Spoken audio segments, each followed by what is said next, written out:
अभिमानी व्यक्ति, चाहे वे आपका गुरु पिता, वह उम्र ज्ञान में बड़ा भी हो, उसे सही दिशा दिखाना अति आवश्यक होता है।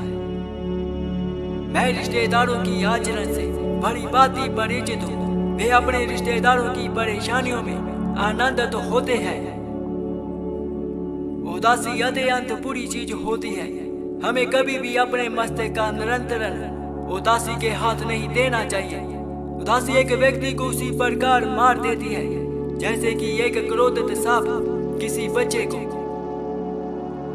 सर्वनाश की प्रमुख 3 कारण इस प्रकार है: दूसरों के धन की चोरी, दूसरे की पत्नी पर बुरी नजर और अपने ही मित्र की चिरंतन अवखंडता पर शक।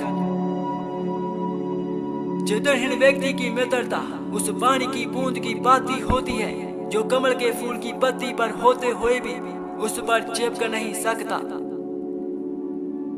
जिनके पास धर्म का ज्ञान है वे सभी कहते हैं कि सत्य ही परम धर्म है।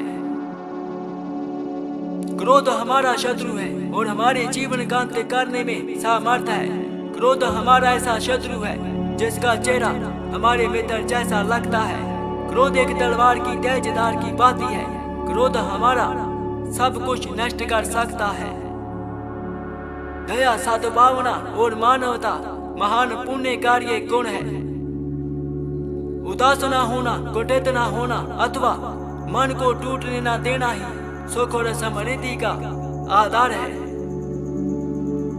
बिना पानी के बादलों के गरजने से बरसात नहीं होती। सच्चे वीर पहलवान बेवजह नहीं दहाड़ते। वे युद्ध में अपना शौर्य दिखाते हैं। जो अपनों को त्याग कर दुश्मनों के सेवे में चला जाता है, उसी के पुराने सेवे के अपने ही साथी दुश्मन को मारने के पश्चात उसे भी मार डालते हैं। समय ही व्यक्ति को सर्वश्रेष्ठ और कमजोर बनाता है। उत्साहीन में असीमित शक्ति होती है। उत्साहित व्यक्ति के लिए कुछ भी असंभव नहीं होता। अपने जीवन का अंत कर देने में कोई अच्छाई नहीं होती। सुख और आनंद का रास्ता जीवन से ही निकलता है।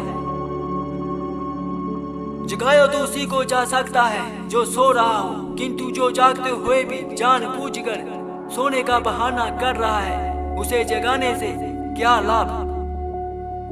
मीठे वचन से चारों ओर सुख फैलता है। किसी को भी वश में करने का ये एक ही मंत्र है। इसलिए इंसान को चाहिए कि कठोर वचन छोड़कर मीठे वचन बोलने का प्रयास करे। उत्साहीन, निर्बल, बेदुख में डूबा हुआ इंसान कोई अच्छा कार्य नहीं कर सकता। अंत वह धीरे धीरे दुख की गहराइयों में डूब जाता है। मित्र से जांचना करने से प्रेम घटता है। सम्मान चाहने वाला व्यक्ति मांग नहीं सकता और मांगने वाले का सम्मान नहीं रह सकता। ईश्वर ने संसार को कर्म प्रधान बना रखा है। इसमें जो मनुष्य जैसा कर्म करता है उसको वैसा ही फल प्राप्त होता है। धन, सुख, संपत्ति और समृद्धि सभी धर्म के मार्ग में ही प्राप्त होते हैं। जब तक इंसान के मन में काम की भावना, गुस्सा, अहंकार और लालच भरे हुए होते हैं, तब तक एक अज्ञानी व्यक्ति और मूर्ख व्यक्ति में कोई अंतर नहीं होता। दोनों ही एक जैसे होते हैं। किसी भी एक उद्देश्य की प्राप्ति के लिए निम्नलिखित गुणों का होना आवश्यक है। नंबर 1, उदास बेदुखी ना होना। नंबर 2, अपने कर्तव्य के पालन करने की क्षमता। और नंबर 3, कठिनाइयों का बलपूर्वक सामना करने की क्षमता। वीर और बलवान पुरुष कभी क्रोधित नहीं होते।